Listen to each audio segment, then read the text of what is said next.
نحمدہ و نصلی علی رسولہ الکریم اما بعد۔ محترم سامعین، السلام علیکم ورحمۃ اللہ وبرکاتہ۔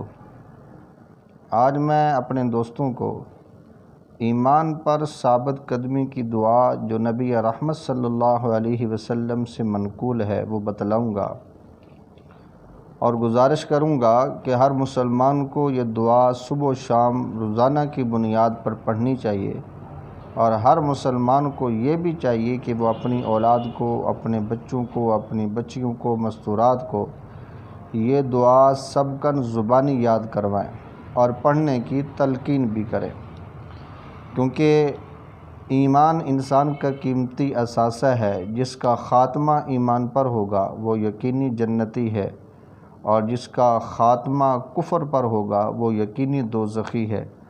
اللہ ہم سب کے ایمان کی حفاظت فرمائے۔ تو آئیے دعا شروع کرتے ہیں۔ بسم اللہ الرحمن الرحیم۔ یا مقلب القلوب ثبت قلبی علی دینک۔ دوبارہ سماعت فرمائیں۔ یا مقلب القلوب ثبت قلبی علی دینک۔ ترمذی شریف میں یہ حدیث ہے۔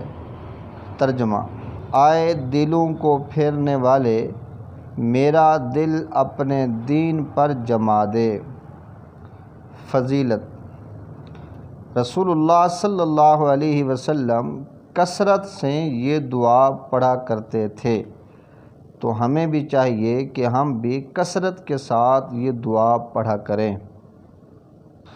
اور اسی طرح طبرانی کی معجم الکبیر 7135 نمبر حدیث میں شداد بن اوس رضی اللہ تعالی عنہ کہتے ہیں کہ مجھے رسول اللہ صلی اللہ علیہ وسلم نے فرمایا کہ شداد بن اوس، جب تم لوگوں کو دیکھو کہ وہ سونا چاندی جمع کر رہے ہیں تو تم ان کلمات کو ذخیرہ کرنا: اللہم انی اسألک الثبات فی الامر والعزیمۃ علی الرشد واسألک موجبات رحمتک وعزائم مغفرتک۔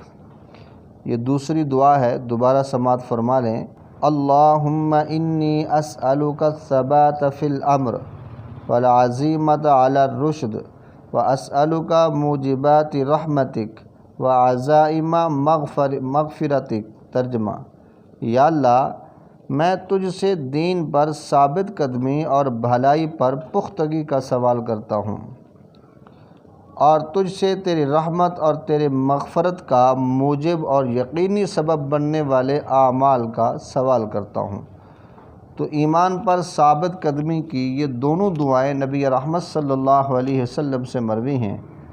اللہ تعالیٰ سے دعا ہے ہم سب کو یاد کرنے کی اور روزانہ کی بنیاد پر پڑھنے کی توفیق عطا فرمائے۔ وما علینا الا البلاغ۔